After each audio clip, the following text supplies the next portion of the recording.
გამავლისკენ წესო წარსულ შეცდომებზე სწავლა თუ კი დაამარცხებს ის უსტეშენ ძლიერი ხასანა დაელოდების მას და საქმეს დააკეთებ თავადია მერე ყველაფერი წაბაწინ ვამტრევ დაბყოლებებს რასაც ჩვენ წინა შეწავაცდით თუ კი ვიცავ სიტყვას უსტად მაშინ ფარავს კალთახვის ვერავინ გვანარცხებს ირს და ამოვალს ფარავს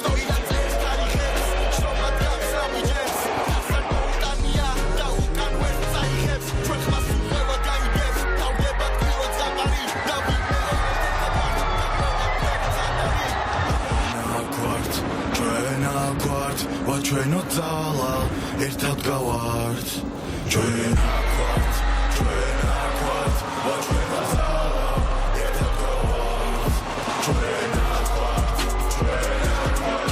ჩვენო ძალა ერთად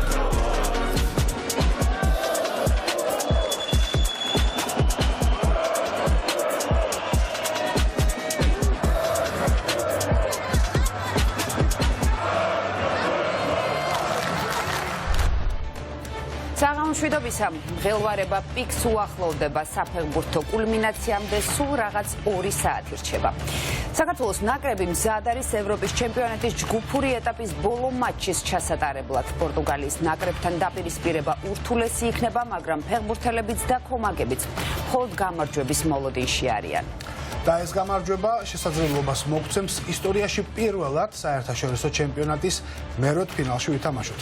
ნაკრებები თბილისის დროით ზუსტად 11-ზე გელზენკირხენის სტადიონის მინდორზე გავლენ, საყოველთაო მოლოდინით გუნდები უძლიერესი შემადგენლობებით ითამაშებენ და შეხვედრა დაძაბული და სანახაობრივიც იქნება. ჩვენი ჟურნალისტი დავით ერაძე ჩემპიონატის დაწყების პირველივე დღიდან გერმანიაში მუშაობს და აშუქებს ჩვენთვის საფეხბურთო პერიპეტიებს და თუ არის უკვე ცნობილი საქართველოს ნაკრების შემადგენლობა. დიახ, დღეს ყველაზე გრძელი და ყველაზე მართლაც დამღლელი აღმოჩნდა ეს ლოდინი დღევანდელი მთავარი მატჩისა.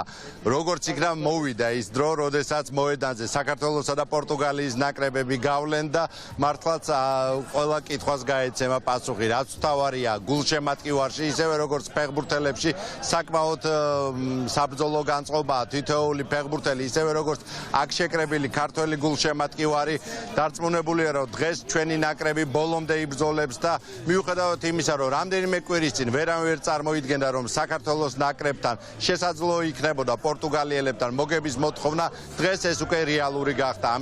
ეს კი ამ ნაკრებმა ნამდვილად დაიმსახურა. ძალიან მაღალ დონეზე ჩატარებული 2 შეხვედრის შემდეგ ჩვენი გულშემატკივარი სავსებით სამართლიანად მოითხოვს დღეს გაგრძელდეს ეს დღესასწაული, რომელიც გერმანიის 3 ქალაქში, დორტმუნდში, ჰამბურგსა და უკვე გელზენკირხენში მოიცვა ქართველი გულშემატკივრის მეშვეობით. აუცილებელია მოვისმინოთ ქართველი გულშემატკივრის ის ემოციები, რომლებიც ჩვენ ჩავწერეთ, მათ შორის არის საქართველოს ქალმოჭადრაკეთა ნაკრების ერთ-ერთი ლიდერი ბელა ხოტენაშვილი, რომელიც ამბობს, რომ ყოველგვარ მოლოდინს გადააჭარბა ქართველების ამ ერთიანობამ, ამ რწმენამ, ამ მართლაც პერფორმანსმა, რომელიც დღეს აქ მართალია არა მსვლელობით დასრულდა, მაგრამ გელზენკირხენში ფანზონაში მართლაც შეინიშნებოდა ქართველთა სიმრავლე, ქართველთა საოცარი ერთსულოვნება და რაც მთავარია ჟინი იმისა, რომ დღეს დიდი ბრძოლა იქნება აქ აუშალკე არენაზე. ამდენად საოცარი მუხტია, არასდროს ასეთი განწყობა არ ყოფილა, მე მგონი ასეთი სადღესასწაულო, ძალიან სასიხარულოა და წარმატებებს ვუსურვებ ბიჭებს ამ გადამწყვეტ მატჩში, ძალიან დიდი იმედი მაქვს, რომ გამარჯვებით დავასრულებთ.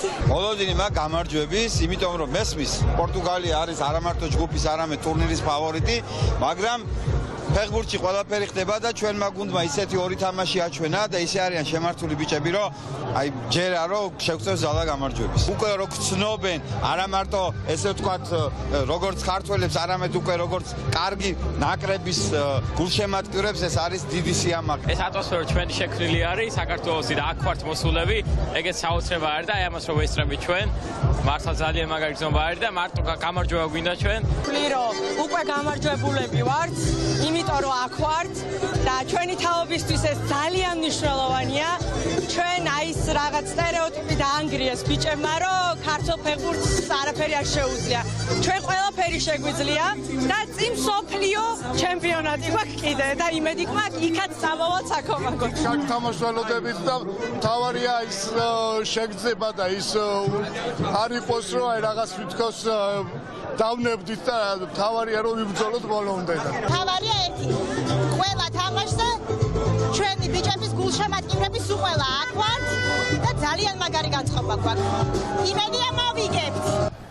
აი ეს ბილიკი არის სწორედ ის გზა, რომლითაც გულშემატკივარი ხვდება აუშალკეზე დღესასწაულის გრძნობით, ისევ და ისევ გამარჯვების მოტივით. რა თქმა უნდა, იგივე შეგრძნება აქვთ პორტუგალიელებს, რომლებსაც აქვთ ამის ყველა საბაბი, ვინაიდან ისინი მსოფლიოს ერთ-ერთ საუკეთესო ნაკრებს წარმოადგენენ, მაგრამ რეალობა ასეთია. დღეს საქართველოს გაცილებით ჭირდება გამარჯვება. დღეს საქართველოსთვის პორტუგალია მნიშვნელოვანი იქნება, რათა ეს დღესასწაული აქ გელზენკირხენში გაგრძელდეს, რათა საქართველოს ნაკრები დარჩეს ევროპის ჩემპიონატზე შექმნილ ვითარებაში. მართლაც ურთულესია ჩვენი ნაკრების ამოცანა, მხოლოდ და მხოლოდ გამარჯვება გვესაჭიროება, თუმცა კიდევ ერთხელ ვიტყვი და გავმეორდებით, თითოეული გულშემატკივარის სიტყვებით ჩვენ გვჯერა ჩვენი ნაკრები, ჩვენ ვიცით რომ ჩვენი გუნდი ყველაფერს გააკეთებს იმისთვის რომ სამი ქულა მოიპოვოს, რაც შეეხება შემადგენლობას საკმაოდ საბრძოლოა,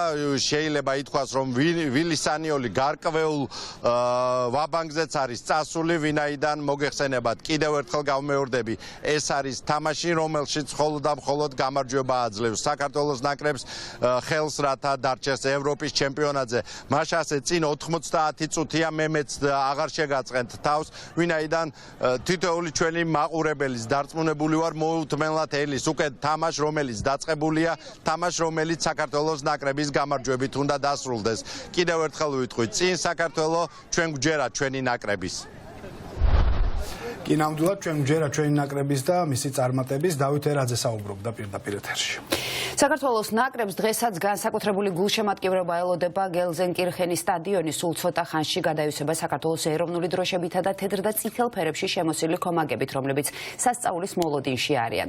ურთულეს მატჩს, რომელმაც საქართველოს ევროპის ჩემპიონატზე ასპარეზობის გაგრძელების ბედი უნდა გადაწყვიტოს, ქართველი გულშემატკივრების განსაკუთრებულად დიდი რაოდენობა ესწრება, ისევე როგორც წინა ორი შეხვედრისას კომაგებმა ქალაქის ქუჩებში მსვლელობა და ფანზონები მოაწყვეს. ჩემი კოლეგა ნათია გოგსაძე ესწრება საქართველო-პორტუგალიის შეხვედრას და ისახა პირდაპირ ეთერში გვეტყვის თუ რა ხდება გელზენკირხენში. საქართველო-პორტუგალია მატჩის დაწყებამდე 2 საათი რჩება და მღელვარება თანდათან იმატებს შალკეს სტადიონზე F შესასვლელთან, სადაც ქართველი გულშემატკივრების უამრავი გულშემატკივარია. მართლაც საქართველოს მოქალაქეები ჩამოვიდა მსოფლიოს ყველა წერტილიდან, ამერიკიდან, ევროპის სხვადასხვა ქალაქებიდან. ნახე მამა, რომელიც მოდიოდა ნიუ-იორკიდან და მისი შვილი ჰოლანდიიდან უნდა შემოერთებოდა დღევანდელ მატჩში. ყველგან აბსოლუტურად ქუჩებში, ტრამვაიში, ავტობუსში, პარკებში, სკვერებში, მოედანზე ხო ისმის საქართველოს მატჩის ქართული დროშები, ქართული საუბრით გადაადგილდებოდნენ ჩვენი თანამემამულეები იმისთვის, რომ დღეს გავიმართოთ. ყველას კარგად იცის, რომ ძალიან ძლიერი მეტოქი გვაქვს, მსოფლიო ბრანდი პორტუგალია, მაგრამ ჩვენ დღეს ყველას აგვინდა გამარჯვება. მეუბნებოდნენ კიდეც, რომ ფე არა, ჩვენ უნდა მოვიგოთ დღევანდელი თამაში. უბრალოდ დღეს ქუჩაში პორტუგალიელები ფანები ძალიან კეთილ განწყობილები იყვნენ ჩვენს სურათს იღებდნენ ჩვენთან ერთად, მაგრამ ისინი მაინც რაღაც თქმა უნდა საუბრობენ იმაზე, რომ პირატესობა მათ ხარისხდება.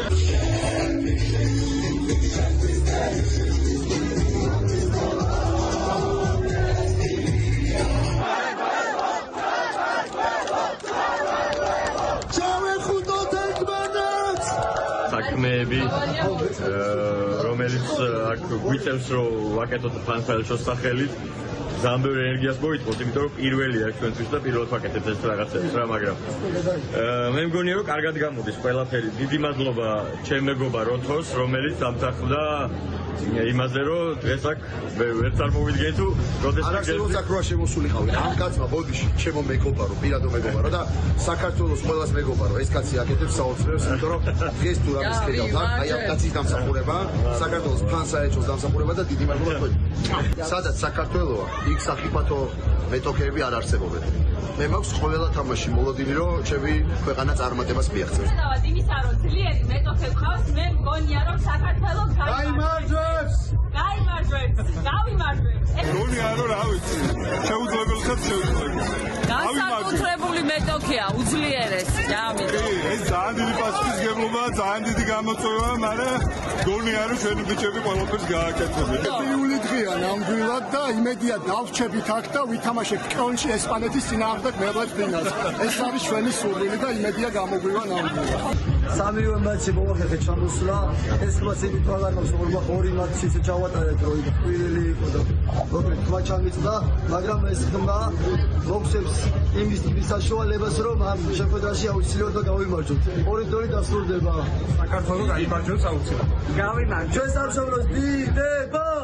მიუხედავად იმისა, რომ პორტუგალია და ეთანხმებით რომ გრანდები და მithumetes ბატონი რონალდო ითამაშებს, მაინც დარწმუნებული ვარ, რომ ბიჭები თავს დადებენ. საოცარი შეგრძნება იყო, როდესაც ევროპის ჩემპიონატზე საქართველოს ჰიმნი დაისმა და ბედნიერი ვიყავი და ამ ემოციებს რაც ვიგრძენი სტადიონზე ვერ გადმოვცემ და ეხლა ვიმყოფებით დუსელდორფში, მივდივართ თამაშზე პორტუგალიასთან და ვიმედოვნებ, რომ გავიმარჯვებთ. ნახოთ როგორ ჩაივლის დღევანდელი დღეს ქართველები ამბობდნენ, რომ ჩვენ ხეთს არ გვაწყობს, ჩვენ ძალიან გვჭირდება გამარჯვება. არ ვიცი რა მოხდება უღარ მოედანზე. ამ რწმენით, ამ იმედით შევდივართ ჩვენ ყველანი აქ. ერთ შესასვლელთან ქართველი გულშემატკივარი იკრიბება და აი ამ ერთ შესასვლელიდან უკვე ჩვენ შიგნით უნდა შევიდეთ სტადიონზე და უნდა გაიგოს უკვე გამარჯვებულის ბედი. მოდით ერთად ვქომაგოთ საქართველოს წინ გამარჯვებისკენ ლისაბონიდან თბილისამდე, ევროპისკენ საქართველოს მთავაწევლამდე. სადზე საუბრობდა გელზერ კირხელიდან. კომაგები, რომლებიც ვერ ესწრებიან უმნიშვნელოვანეს დაპირისპირებას, საგულშემატკივროდ ისევ სტადიონზე იკრიბებიან. მიხეილ მესხის სახელობის არენაზე პორტუგალიასთან გადამწყვეტ შეხვედრას ათასობით ადამიანი დიდ ეკრანზე მიადევნებს თვალს. პარალელურად კვლავ აქტიურია კოკა-კოლას ფან-ზონა, როგორც თურქეთსა და ჩეხეთთან მატჩების დროს. თბილისში დღეს ათობით ადგილია, სადაც ფეხბურთის მოყვარულებსა და არა მარტო მათ შეუძლიათ თვალი ადევნონ ამ უმნიშვნელოვანეს შეხვედრას.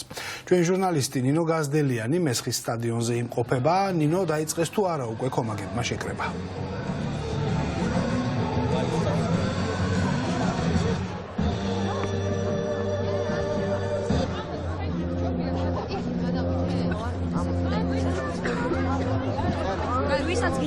ნინო, თუ გესმის ჩვენი ხმა, თუ როგორც ხედავ უკვე იკრიბებიან გულშემატკივრები სტადიონზე.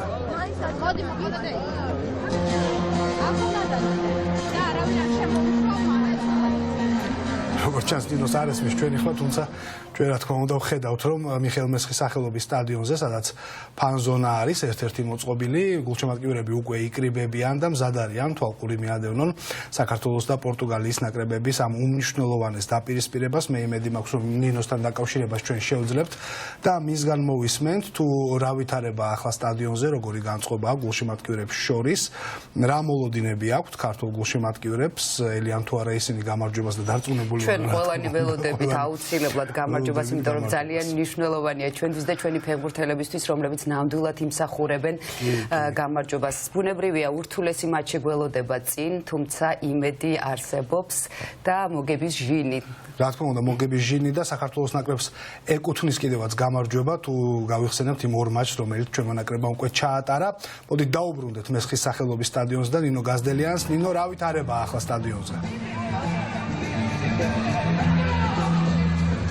ისინი ელოდებიან, რომ მიხეილ მესხის სახელობის სტადიონი ისევე ახმაურდება, როგორც სხვა შემთხვევებში და აქ ძალიან ბევრი ადამიანი მოვა იმისათვის, რომ კიდევ ერთხელ თბილისიდანაც გააგონონ ხმა გულშემატკივრებმა ქართულ ფეხბურთელებს და აქედანაც გაუმაგრონ მათ ზურგი და კიდევ ერთხელ უსურვონ მათ ამ ძალიან მნიშვნელოვან მატჩში გამარჯვება.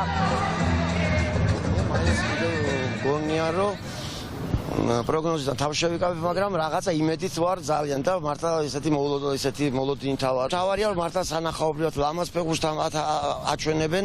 არის ნაკრებები ხა ხო უყურებთ ყველა ხო სხვადასხვა ნაკრებებს და თამაშობენ შეიძლება მოიგონ, მაგრამ ისეთი სანახაობრივი რომელსაც ჩვენ ფრაგმენტულად და ხშირ შემთხვევაში ჩვენ ფეხბურთელები გვაძლევენ და გვაჩვენებენ.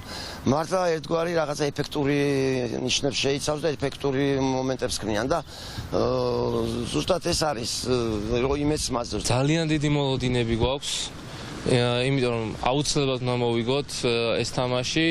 სხვანაირად ჩვენ პლეი-ოფში ვერ გავალთ. იყო რაღაც შანსები, რომ ფრედ ყოფნი და ოღონდ სხვა გუნდებზე ვიყავით დამოკიდებული, თუმცა აღარ გამოდის ეგრე, ამიტომ ბოლომდე ჩვენ უნდა ვითამაშოთ და ჩვენ უნდა მოვიგოთ ეს თამაში. ჩვენ აქედან უნდა მივაწვდოთ მაგათ ხმა, ვეცადოთ ყოველ შემთხვევაში იმათმა იქ იგზნონ ჩვენი მუხტი.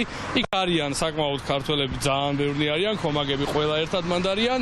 შესაბამისად ჩვენ აქედან ჩვენსაც გავაკეთებ და ბიჭები მოედანზე თავისას გააკეთებენ და იმედია გაგვახარებენ და გვაზეიმებენ იმ ზეიმს, რაც ნახეთ 26 მარტს. რა თქმა უნდა, ტურნირზე ჩვენების თამაში ძალიან დადებითად შევაფასო. მაყოფილები ვართ უკვე მიღწეული. რა შეიძლება შემადგენლობებს არ ამგონი აქ რაღაცა ორიგინალური მივიღოთ. მე ვფიქრობ, რომ უკვე ჩვეული შემადგენლობით ვითამაშებთ. ერთადერთი კიტეიშვილი იმედი მაქვს, მე როგორც ინფორმაცია მაქვს. გამოკეთდა და მზად არის მატჩისთვის და ალბათ სასტატოში ველოდებით კიტეიშვილს. სხვა დანარჩენი აქ არ მგონია, რომ ისე ჩაკვეტაძის გარეშე დაიწყოს. მე ვფიქრობ, აქ უფრო სტანდარტულად ჩაკვეტაძე ცოტა უკან, წინ კვარა და მიქაუტაძეს დუეტი. ნუ უკან არ ვიცი, გველესიანს დააყენებს თუ კვირკველიას, არ ვიცი, გველესიანი ძალიან კარგად შემოვიდა ბოლო თამაში, თუმცა შეიძლება არ გარისკოს და მაინც ჩვეული კვირკველიათი დაიწყოს სანიოლმა.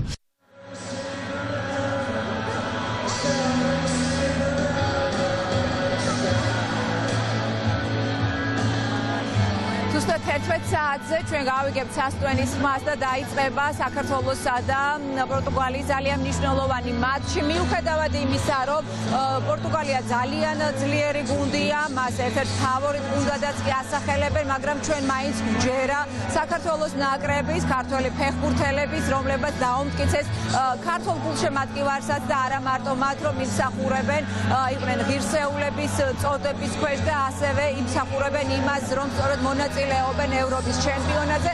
ჩვენ იცღა დაგვჩენია თბილისიდან გულშემატკივროთ მათ და გამარჯვება ვუსურვოთ ამ ძალიან მნიშვნელოვან მატჩის წინ. დიდი მადლობა ნინო გაზდელიანი საუბრობდა პირდაპირ ეთერში მიხეილ მესხის სტადიონიდან, სადაც დარწმუნებული ვარ, რომ შეკრებილ გულშემატკივარს შესანიშნავი მატჩი ელის წინ.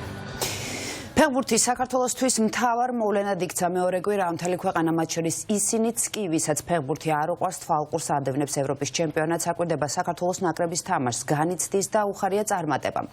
ყველა აღნიშნავს, რომ გუნდმა ღირსეულად იასპარეზა. შესაძლოა ეს მღელვარება კიდევ გაგრძელდეს თუ დღევანდელი მატჩი ჩვენ სასარგებლოდ დასრულდება, თუმცა ფაქტია, რომ არა მხოლოდ საქართველოში ჩვენმა ეროვნულმა ნაკრებმა მსოფლიოს ყურადღებაც მიიქცია და ევროპულ ქვეყნებში ფეხბურთის სპეციალისტებთან ერთად მოყვარულებიც აალაპარაკა.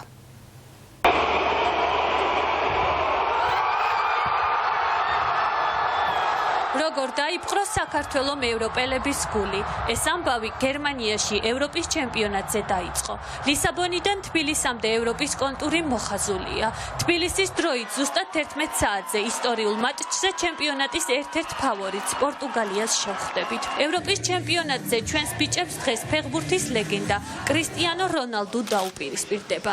როგორც აღმოჩნდა, ქართველი ფეხბურთელების ბრძოლის უნარიანობამ და ღირსეულმა თამაშმა გულგრილი არც პორტუგალია დატოვა. არსებობს ფიზიკური შიმშილი და არსებობს მეტაფიზიკური შიმშილი.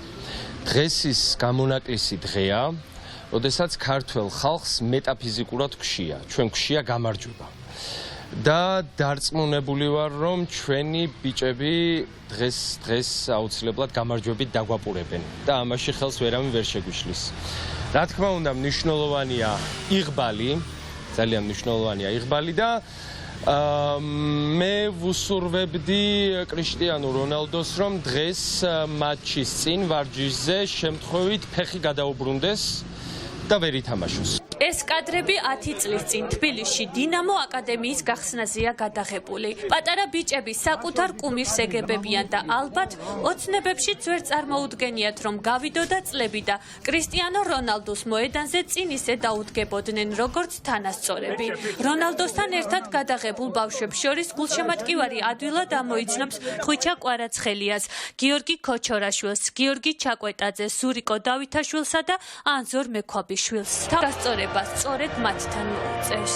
შენ მოგიწევს ყველა დროის საუკეთესო პენალტის დამსწრელთან თამაში ევროპაზე. კრისტიანო რონალდოსთან. პენალტი რო დაგიწყავს, რა სიზავ. ეს თამაში გადაწყვეტს გავალთ თუ არა ჯგუფიდან.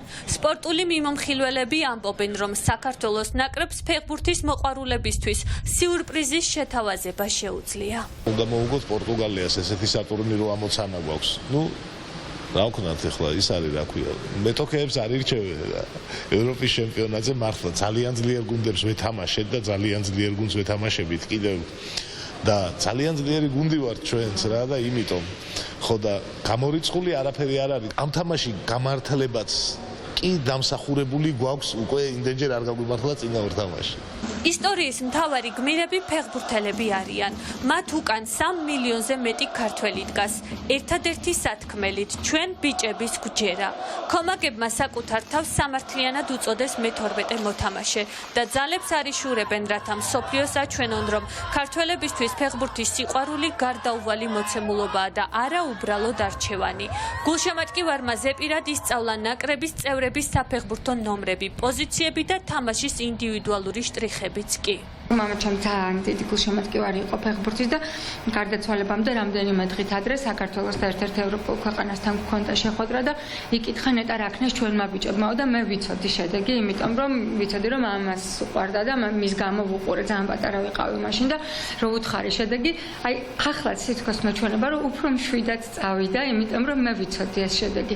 იმის მერე რა თქმა უნდა ფეხბურთი ჩემთვის სულ ერთი სპორტი არ არის. ჩვენი გაჟღერებული ჰიმნი ევროპის სტადიონებზე ადამიანები, რომლებიც აი ასე გულშემატკივრობენ ნებისმიერ ფეხბურთელს თუ სპორტსმენს, ეს ნიშნავს ჩვენი ქვეყნის გატანას კიდევ ერთხელ საზღვრებს გარეთ. მილენიალი, ჯენზი, ალფა, ფეხბურთმა თაობიდან თაობამდე და ჩვენს გულებიდან გონებამდე ყველა და ყველაფერი მოიცვა. ღირსეულ ნაკრებს თავდადებული ქომაგები მრავლად ყავს. ლილე და თინა საუკეთესო მეგობრები არიან. ისინი დღეს თბილისის ერთ-ერთ უბანში საგანგებოდ ემზადებიან, რათა საყვარელი ფეხბურთელების თამაშს უყურონ. ფეხბურთელების ხელმოწერები, პოსტერები, კალენდარზე დატანილი მატჩის თარიღები, აქ ყველაფერი ფეხბურთის სიყვარულზე მიანიშნებს. ჩვენი ძლიერი, ჩვენი კაშია კაპიტანია ნაკრების პოზიცია აქვს მცველისა. ახალგაზრდულში არა, ეროვნულ ნაკრებში თამაშობს. მე ფანი ვარ გურამის და ფანი ვარ ნაკრებისაო. გიორგი მამარდაშვილი კარგი ფეხბურთელია, მაგრამ დაურტყეს პენალტი, აიღო, თქვა არაფერია. გვაოცებს ჩვენი მამარდა კაში ნამდვილი ცეცხლია, არც ერთი ბურთი გაუშვა, მამარდა უმაგრესია. ძალიან ძლიერები არიან და არ ნებდებიან. რამე ცუდით რომ მოხდეს, მაინც იტყვიან, რომ არასდროს არ უნდა დანებდე და გააგრძელებენ თამაშს. როგორ უყვართ ქართველებს ფეხბურთი ევროპამ საკუთარი თვალით ნახა. ამის დასტურია ის, რომ ათასობით მოწონება და გაზიარება აქვს ფეხბურთელებს სოციალურ ქსელში იმ პატარა ქვეყნიდან, რომლის სახელიც ევროპის ჩემპიონატზე აქამდე არც კი გაჟღერებულა. ხუმრობით იმასაც ამბობენ, რომ UEFA Euro 2024-ის ადმინისტრატორი აუდიტორიის მოსაზიდავად ყველაზე ხშირად სწორედ ქართველების ფოტოებს აქვეყნებს. 3 ათეული წელია, უფრო მეტი. ველოდებოდით იმ დღეებს, რომელიც ახლა უდგას საქართველოს და ყველა დღეს მიჯაჭული იქნება ტელეეკრანს, ყველას როგორც თქვი, გული ხელით უჭირავს, აი ახლა წუთებს და წამებს ვითვლით, ვიდრე დაიწყება ეს შეხვედრა. ჩვენ უკვე ვართ ევროპის ყველაზე დიდ საფეხბურთო ფორუმზე, ასე რომ ეს დაუვიწყარია, ისტორია შეიქმნა სოციალურ ქსელში მოწონებების გარდა საქართველოს ეროვნულმა ნაკრებმა აღიარება UEFA-სგანაც ოფიციალურად მიიღო. სიმბოლურ ნაკრებში, რომელსაც ყოველი ტურის შემდეგ UEFA-ს კომპეტენტური დამკვირვებლები ადგენენ, ორი ქართველი გიორგი მამარდაშვილი და გიორგი მიქაუტაძე მოხვდა. კიდევ ერთი ისტორიული წარმატება ის არის, რომ 2016 წლის შემდეგ პირველად ევროპის ჩემპიონატზე დებიუტანტი გუნდიდან ორ თამაშში ახლა კუთხეში გაუშვა მერტ ბიუნოკმა. დებიუტანტმა ნაკრებმა ევროპას ისტორიაში ჩაუწყო. Დადგეს პოლიტიკური მოვლენები ოლიგარქის ხელისუფლების მასშტაბური ანტიდასავლური პოლიტიკის ფონზე ჯერ ისევ გაურკვეველია, როგორ იქნება წარმოდგენილი საქართველოს ნატოს საიუბილეო სამიტზე. ვაშინგტონიდან მოწვევა მიღებულია, თუმცა პასუხი თბილისიდან ამ დრომდე არ არსებობს. უცნობია ისიც, რამდენად პროდუქტიული იქნება ჩვენი ქვეყნისთვის ალიანსის წევრი ქვეყნების შეკრება, რომელიც უკრაინისთვის შესაძლოა ისტორიული აღმოჩნდეს. ჩვენი ჟურნალისტი თათია წოწონავა არკვევს, თუ ვინ წარმოადგენს საქართველოს ივლისის დასაწყისში შეერთებულ შტატებში და ისახლა პირდაპირ ეთერში განაგრძობს საუბარს. სტატია მიიღე თუ არა რაიმე პასუხი მთავრობის ადმინისტრაციიდან ან საგარეო უწყებიდან, ვინ გაემგზავრება შეერთებულ შტატებში ჩრდილოატლანტიკური ალიანსის სამიტზე. თელი დღის მცდელობის მიუხედავად ასეთი პასუხი არც მთავრობის ადმინისტრაციისგან და არც საგარეო საქმეთა სამინისტროსგან არ არსებობს, არადა მართლაც ძალიან მნიშვნელოვანია ეს ჩვენი ქვეყნისთვის, ვინ წარმოადგენს საქართველოს ოფიციალურად ვაშინგტონის სამიტზე. ჯიმ ობრაიანმა, ამერიკის სახელმწიფო მდივნის თანაშემწემ, ჯერ კიდევ რამდენიმე დღის წინ გააკეთა განაცხადი იმის შესახებ, რომ მიუხედავად იმისა, რომ ქართული ოცნების ხელისუფლება ქვეყანას აშორებს დასავლეთს, საქართველო ისევე როგორც სხვა პარტნიორები აუცილებლად იქნებიან წვეული ნატოს საიუბილეო სამიტზე, თუმცა თბილისიდან პასუხი ნამდვილად ამ დრომდე არ არის. არადა მართლაც ერთ-ერთი მთავარი ინტრიგა ახლა ვის მოუწევს ჩვენი პარტნიორებისგან უპრეცედენტო კრიტიკის მოსმენა, ვინაიდან რუსული კანონი მართლაც იყო ის ყალგამყოფი, რაზეც ყველა პარტნიორმა დააფიქსირა თავისი პოზიცია ნატოს ვაშინგტონის საიუბილეო სამიტზე. იქნებიან მსოფლიო ლიდერები, მათ შორის ამერიკის შეერთებული შტატების პრეზიდენტი ჯო ბაიდენი, რომელმაც ვიცე-პრეზიდენტ კამალა ჰარისთან ერთად საქართველოს პრეზიდენტ სალომე ზურაბიშვილს ძალიან მძიმე წერილი გამოუგზავნა, მართლაც შეიძლება ასე ითქვას, ვინაიდან იქ ეწერა, რომ ეს ნაბიჯები და რუსული კანონი რეალურად საქართველოს აშორებს ამერიკისგან და ევროპისგან. იქ იქნებიან სხვადასხვა ლიდერები, მათ შორის მაგალითად ოლაფ შოლცი, ემანუელ მაკრონი და ასევე სხვა ლიდერები. შესაბამისად ძალიან საინტერესოა, ვის მოუწევს როგორც საჯაროდ, ასევე პირისპირ საუბრებში ჩვენი პარტნიორების კრიტიკის მოსმენა. მაგალითად ჩარშან საქართველოს ნატოს ვილნიუსის სამიტზე წარმოადგენდა საგარეო საქმეთა მინისტრი ილია დარჩიაშვილი და მაშინ ღიად იყო ნათქვამი, რომ რეალურად ვილნიუსის სამიტი იყო ჩვენი ქვეყნისთვის გაშვებული შესაძლებლობა, ხელიდან გაშვებული შესაძლებლობა და მაშინ გერმანული გამოცემა Frankfurter Allgemeine წერდა კიდეც იმას, რომ ირაკლი ღარიბაშვილი ამ სამიტზე მაშინდელი პრემიერი იყო, არასასურველი სტუმარი და მან პირადად მიიღო ნატოსგან ასეთი წერილი და გზავნილი, რომ ის არ უნდა ჩასულიყო ამ სამიტზე. ახლა საინტერესოა, ირაკლი კობახიძე არანაკლებ ანტიდასავლური პროპაგანდის გამხმოვანებელია, შესაბამისად თავად ირაკლი კობახიძე პირადად მიიღებს თუ არა ამ მოწვევას, ეს არის ძალიან საინტერესო და ვინ ჩავა ვაშინგტონში საიუბილეო სამიტზე, რომელიც 8-11 ივლისს გაიმართება. ოპოზიციაში ფიქრობენ, რომ საქართველოს ამ მნიშვნელოვან სამიტზე უნდა წარმოადგენდეს სახელმწიფოებრივად მოაზროვნე თანამდებობის პირი. ერთადერთი ასეთი არის საქართველოს პრეზიდენტი. რაც შეეხება მმართველ პარტიას, ქართული ოცნება ფიქრობს, რომ ასეთი ახლო ურთიერთობები ნატოს და საქართველოს აქამდე არასდროს ქონია. საქართველოს დღეს როგორც არის ნატოსთან ახლოს და ეს ნატოს გენერალურმა მდივანმაც აღნიშნა რამდენიმე თვის წინ და ასე შემდეგ არასდროს ყოფილა. შესაბამისად ჩვენ გზას ვადგავართ და ეს გზა არის საქართველოს კონსტიტუციით განსაზღვრული. არ იქნება ეს მარტივი შეხვედრა იქ უმაღლესი თანამდებობის პირებთან და ესეც შესაძლებელია გამოყენებული იყოს ამერიკის შეერთებული შტატების მხრიდან, კონკრეტული პოლიტიკური ლიდერების მხრიდან მათი პოზიციის კიდევ ერთხელ დასაფიქსირებლად ჩვენი ლიდერებისადმი, რომელსაც უკვე პირადად შეხვდებიან. ცხადია იმ შემთხვევაში, თუ ისინი იქ ჩავლენ, იმიტომ რომ ჩვენ გვახსოვს, ხო, რამდენიმე ხნის წინ, ცოტა ხნის წინ მათ უარი განაცხადეს საერთოდ ამერიკის შეერთებულ შტატებში ოფიციალურ ვიზიტზე.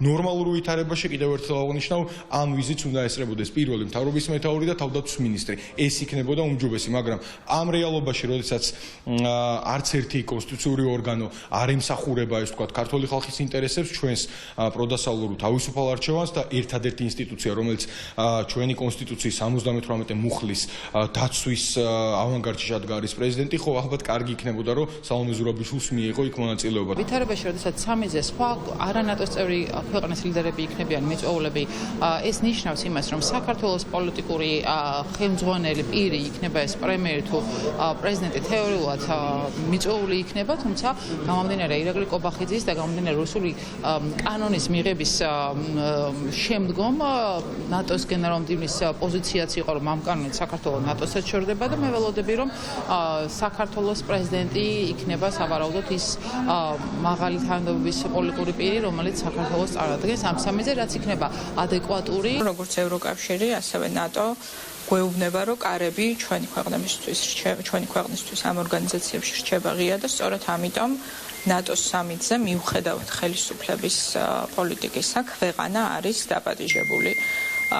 მე მიმაჩნია, რომ დღეს ოფიციალური, ასე ვთქვათ, ოფიციალური ინსტიტუციებიდან ერთადერთი ინსტიტუცია, რომელიც დარჩა ერთგული საქართველოს კონსტიტუციის და კონსტიტუციაში ჩაწერილი ევროატლანტიკური მომავლის, ეს არის პრეზიდენტის ინსტიტუცია. ამიტომ მე პირადად მიმაჩნია, რომ სწორი იქნებოდა, რომ პრეზიდენტი წარმოადგენდეს საქართველოს ნატოს სამიტზე. და განსაკუთრებით საინტერესოა ისიც, თუ რა ჩაიწერება ნატოს ერთობლივ დეკლარაციაში, ანუ ნატოს კომუნიკეში. შარშან შეიძლება ითქვას, რომ ხელშესახები საქართველოსთვის არაფერი გაწერილა და ახლა განსაკუთრებით ქართული ოცნების ანტიდასალური და ღიად პრორუსული პოლიტიკის ფონზე არის საინტერესო, რას ჩაწერენ ჩვენი პარტნიორები ერთობლივ დეკლარაციაში, იმ ფონზე, როდესაც მაგალითად საქართველოს ხელისუფლება ანაკლის ღრმაწყლოვან პორტს, სტრატეგიულად მნიშვნელოვან პროექტს აბარებს სანქცირებულ ჩინურ კომპანიას. ეს მასში, როდესაც ჩავიძღვა მართლაც ამ დრომდე სტრატეგიულ ზონად რჩება ჩვენი პარტნიორებისთვის, ჩრდილოატლანტიკური ალიანსისთვის და ალიანსი ემზადება ძალიან მნიშვნელოვანი ცვლილებებისთვის. 10 წლიანი მმართველობის შემდეგ იენ სტოლტენბერგი ოქტომბერში უკვე ოფიციალურად გადააბარებს ალიანსის ლიდერობას მარკ რუტეს, ნიდერლანდების ყოფილ პრემიერ-მინისტრს და დღეს ხელისუფლების პირველი პირებიდან, საქართველოს ხელისუფლების პირველი პირებიდან ერთადერთი იყო საქართველოს პრეზიდენტი სალომე ზურაბიშვილი, რომელმაც მიულოცა უკვე მარკ რუტეს ეს ძალიან მნიშვნელოვანი თანამდებობა და ასეთი რამ დაწერა, რომ ეს ლიდერობა, მარკ რუტეს ლიდერობა არის მოლოდინი, რომ მნიშვნელოვანი იქნება იმ ქვეყნებისთვის, ვინც ნატოს გაფართოებას ელოდება. დიდი მადლობა, თათია წოწონავა საუბრობდა პირდაპირ ეთერში. ვენეციის კომისია საარჩევნო პროცესისთვის ძირ გამომთხრელად აფასებს ცვლილებებს, რომელიც ოლიგარქის პარტიამ საარჩევნო კოდექსში შეიტანა. ეს ჩასწორება კი მმართველ უმრავლესობას საარჩევნო ადმინისტრაციაზე სრული კონტროლის დამყარებას და არჩევნების გაყალბების შესაძლებლობას აძლევს. ცესკოს დაკომპლექტებასთან ერთად კრიტიკულია გენდერული კვოტირების გაუქმების შესახებ დასკვნაც. გავლენიანი საერთაშორისო ინსტიტუცია პირდაპირ ამბობს, რომ ქართულმა ოცნებამ კომისიის რეკომენდაციები ნაწილობრივადაც კი არ გაითვალისწინა. ნინო სამყურაშვილი გაეცნო დასკვნას და ისახლა პირდაპირ ეთერში გვერდდება. ნინო, როგორ აფასებს პოლიტიკური სპექტრი ვენეციის კომისიის დოკუმენტს? დიახ, ოპოზიციამ საუბრობს იმაზე, რომ ქართული ოცნების მხრიდან გადადგმული ნაბიჯები მხოლოდ და მხოლოდ არის მიმართული იქითკენ, რომ გააკეთოს ყველაფერი დღეს ოლიგარქის დეპუტატებმა და ოლიგარქის გუნდმა იმისთვის, რომ ერთპარტიულად მართოს ცენტრალური საარჩევნო კომისია და ამით მიიღოს უკვე კონკრეტული შედეგები არჩევნებზე, იმისათვის, რომ ქართულ ოცნებას დღეს სურს, რომ ყველაფრის ფასად შეინარჩუნოს ძალაუფლება და სწორედ ამიტომ დგამს ასეთ ნაბიჯებს. ვენეციის კომისიის მხრიდან გაკეთებული ეს დასკვნა კი მოწმობს იმაზე, რომ სტრატეგიული პარტნიორები საქართველოში მიმდინარე პროცესებს აკვირდებიან ძალიან მჭიდროდ და აკვირდებიან იმისათვის, რომ ქართულმა ოცნებამ ვერ შეძლოს არჩევნების გაყალბება. რაც შეეხება მმართველ პარტიას, მმართველი პარტიიდან ვენეციის კომისიის მოპასუხე იყო პარლამენტის თავმჯდომარე შალვა პაპუაშვილი, რომელმაც დაწერა საგანგებო წერილი, მიწერა ვენეციის კომისიას, სადაც ის საუბრობს ფლობს იმაზე, რომ ეს დასკვნა, რომელიც ვენეციის კომისიამ წარადგინა საარჩევნო კოდექსთან დაკავშირებით, როგორც გენდერული კვოტირების საკითხთან დაკავშირებით, ასევე ცენტრალური საარჩევნო კომისიის დაკომპლექტებასთან დაკავშირებით, უფრო მეტად პოლიტიკურია ვიდრე სამართლებრივი და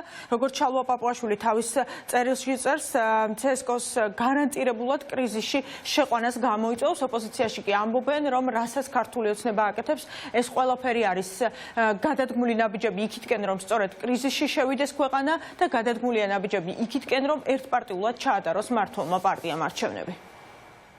ეს არის წინაპირობა იმ უსამართლო არჩევნების ჩატარების, რომელიც უნდა ქართულ ოცნებას. იმ შემთხვევაში, თუ არ შესრულდება ვენეციის კომისიის რეკომენდაციები, იმ შემთხვევაში, თუ ცენტრალური საარჩევნო კომისია გააკეთებს ყველაფერს საქართველოს მოქალაქეების და ქართული ხალხის საწინააღმდეგოდ, მაშინ რა თქმა უნდა, ვენეციის კომისიას, EUTO ODIHR-ს და ყველა იმ საერთაშორისო ორგანიზაციას, რომელიც ამ დასკვნებს აქვეყნებს, ექნება ძალიან სწორხაზოვანი და მკაცრი შეფასება საპარლამენტო არჩევნების მიმდინარეობისას და საპარლამენტო არჩევნების შედეგებს. ქართულმა ოცნებამ გადაწყვიტა ცენტრალურ საარჩევნო კომისიაში და ყველა დონის საარჩევნო ადმინისტრაციაში გადაწყვეტილება მიიღოს ერთპარტიულად.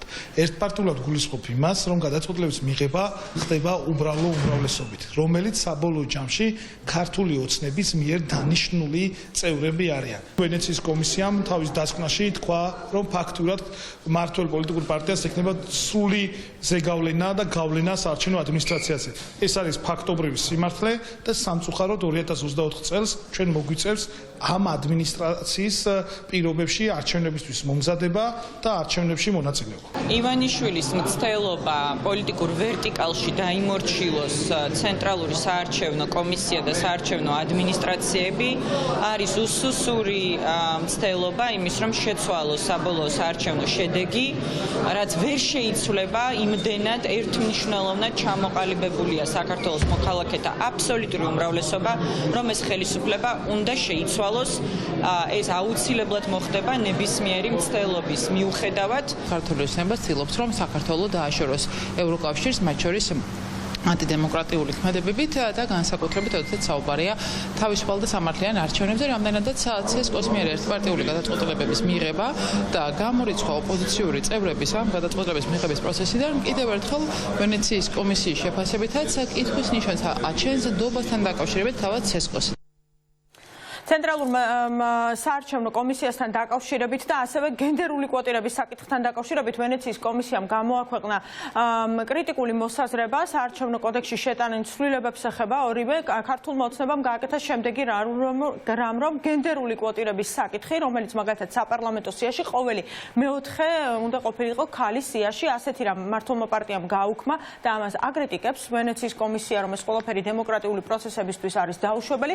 მეორე ნაწილში ვენეციის კომისია საუბრობს, ეს არის ცენტრალური საარჩევნო კომისიის თავმჯდომარისა და კომისიის წევრების დაკომპლექტების საკითხი. აქ ოლიგარქის დეპუტატებმა საერთოდ გააუქმეს ცენტრალური საარჩევნო კომისიის თავმჯდომარის მოადგილის ის პოსტი, რომელიც ოპოზიციას ეკუთვნოდა და ასევე ცენტრალური საარჩევნო კომისიის თავმჯდომარის კანდიდატურის შერჩევის შესაძლებლობა მიეცემა პარლამენტის თავმჯდომარეს და სწორედ ეს არის შეშფოთების საგანი ვენეციის კომისიისთვის, რადგანაც ისინი ამბობენ, რომ ამ შემთხვევაში ერთპარტიული ხდება ცენტრალური საარჩევნო კომისია და ამბობენ იმას, რომ ასეთი ცვლილებები საარჩევნო პროცესს ძირს გამოუთხრის.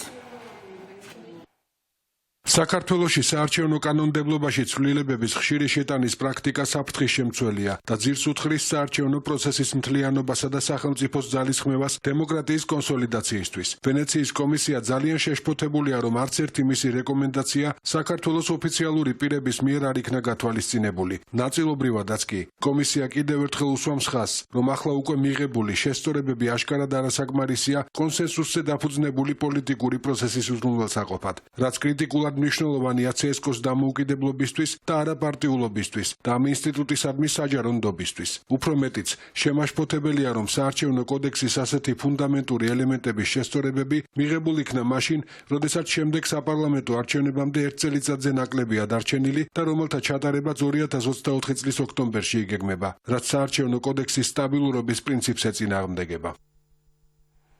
ოლიგარქის დეპუტატები არ ითვალისწინებენ არც საერთაშორისო ორგანიზაციების, არც ადგილობრივი ორგანიზაციების შენიშვნებს და რეკომენდაციებს. დღეს ასევე ქართულმა ოცნებამ არ გაითვალისწინა ის შენიშვნები და რეკომენდაციები, რომელიც ჰქონდა საქართველოს პრეზიდენტს საკანონმდებლო ორგანოში წარდგენილი ვეტოს სახით საარჩევნო კოდექსში ცვლილებებს დაადო სალომე ზურაბიშვილმა რამდენიმე დღის წინ ვეტო. დღეს კი მისი დაძლევის საკითხთან დაკავშირებით იმსჯელეს და ქართული ოცნება რომ არ აპირებს რომ გაითვალისწინოს ეს საკითხი. საუბარი არის იმაზე, რომ დადგენილებები და გადაწყვეტილებები ცენტრალურ საარჩევნო კომისიაში ადრე მიიღებოდა 2/3-ით, ანუ დიდი კვორუმი ჭირდებოდა რომ გადაწყვეტილება მიღებულიყო. ახლა კი ქართულმა ოცნებამ ესე ჩამოიყვანა ქვემოთ და უბრალო უმრავლესობით მიიღება გადაწყვეტილება და ოპოზიციისთვის და ასევე პრეზიდენტ სალომე ზურაბიშვილისთვის ეს ყველაფერი კიდევ ერთხელ არის დასტური იმისათვის, რომ ქართული ოცნება ყველაფერს აკეთებს, რომ შეინარჩუნოს ძალაუფლება და ამასთან ერთად ცდილობს, რომ ერთპარტიულად ჩაატაროს არჩევნები და სწორედ ამიტომ იღებს მსგავს ცვლილებებს.